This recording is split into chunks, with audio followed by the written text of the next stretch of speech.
गजा में अमन या खामोश तूफान। सदर ट्रंप की आमद, गजा अमन कॉन्फ्रेंस और इसराइली फौज के नए ऑपरेशंस। इस वक्त पूरी दुनिया की तवज्जो गजा पर है। हमास ने अमन मंसूबे के तहत 20 इसराइली यरगमालियों को रिहा कर दिया है। हमास और इसराइल के दरमियान एक अमन मुआहिदा तय पा गया है। इस इक़दाम को जंग ज़दा खित्ते में एक गैर मामूली पेशरफ्त के तौर पर देखा जा रहा है। 68,000 से ज़ायद फ़लस्तीनियों की शहादत के बाद गजा में अमन की उम्मीद पैदा हो गई है और ज़िंदगी बहाल होने की तवक्को है। ताहम ये अमल जितना उम्मीद अफजा है उतना ही नाजुक भी है।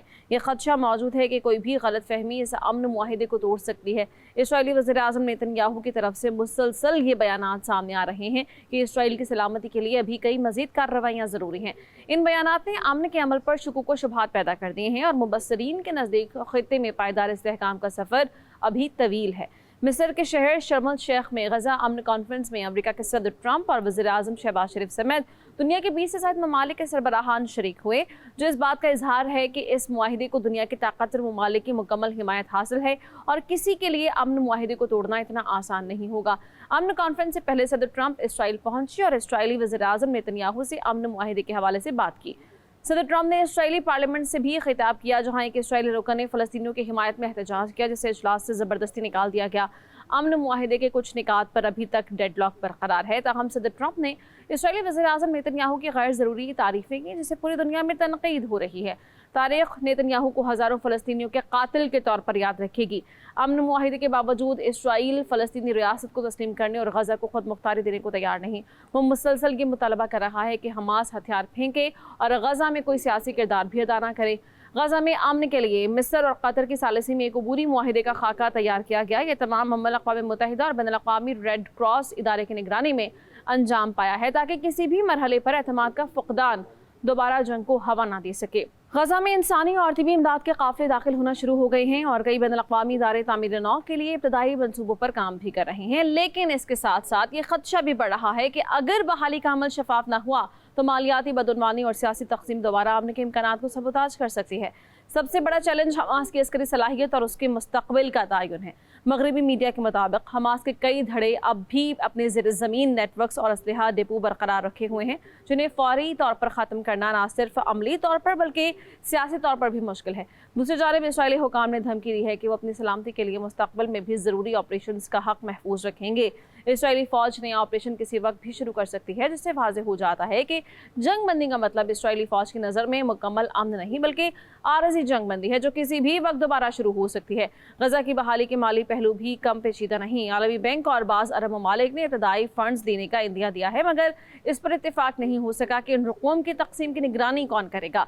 अमेरिका और यूरोपीय ममालिक इस अमल में शफाफियत चाहते हैं, जबकि अरब ममालिक और तुर्किया का मौक़िफ़ है कि ये बहाली फ़लस्तीनियों के अपने इदारों के जरिए होनी चाहिए, ताकि मकामी खुद मुख्तारी बरकरार रह सके। मिस्र इस वक्त सालिसी में मरकजी किरदार अदा कर रहा है। इस अमन अमल की कामयाबी की सूरत में मिस्र को वो इलाक़ाई असर रसूख वापस मिल सकता है जो अरब बिहार के बाद बतदरीज कम हो चुका था।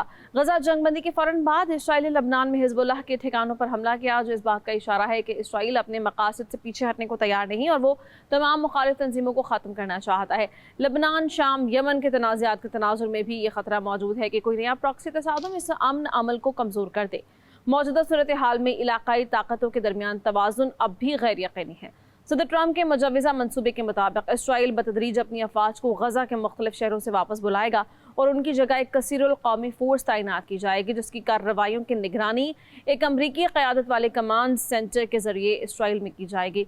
इसके लिए अमरीकी फ़ौज इसराइल पहुंच चुकी है। अमरीकी मंसूबे के तहत गजा के इंतज़ामात एक फ़लस्तीनी टेक्नोक्रेट और गैर सियासी कमेटी के सपुर्द किए जाएंगे, जो सदर ट्रंप की क़यादत में तश्कील पाने वाली बैनुल-अक़वामी अबूरी अथॉरिटी की निगरानी में काम करेगी। इसराइल के अंदरूनी सियासी मंजरनामे पर भी इस मुआहिदे के असरात पड़ रहे हैं। यरगमालियों की वापसी ने वज़ीर-ए-आज़म नेतन्याहू को सियासी तौर पर फ़ायदा पहुंचाया है। नेतन्याहू इस सारे मामले को अपनी सियासत चमकाने के लिए इस्तेमाल कर रहे हैं। अगर देखा जाए तो तवील मुद्दती सतह पर खित्ते का मुस्तक़बिल 4 बुनियादी अवामिल पर मुनहसिर है, जिसमें शफाफ बैनुल-अक़वामी निगरानी, आज़ाद फ़लस्तीनी रियासत के क़याम के लिए अमली मनसूबा, गजा में अबूरी सिविल इंतज़ामिया का क़याम और इमदादी रकूम की शफाफ तक़सीम है। अगर ये चारों निकात कामयाबी से आगे बढ़े तो एक मुस्तहकम अमन की बुनियाद रखी जा सकती है, वरना ये मुआहिदा भी महज कागजी वादों में गुम हो जाएगा। गजा में इस वक्त फौरी तौर पर हॉस्पिटल्स की बहाली, पानी और खुराक की फराहमी और बेघर अफराद की आबादकारी की ज़रूरत है। स्कूल्स कॉलेजेस भी तबाह हो चुके हैं। जब तक बहाली का काम मुकम्मल नहीं होगा, गजा में रहने वालों की मुश्किलात कम नहीं होंगी।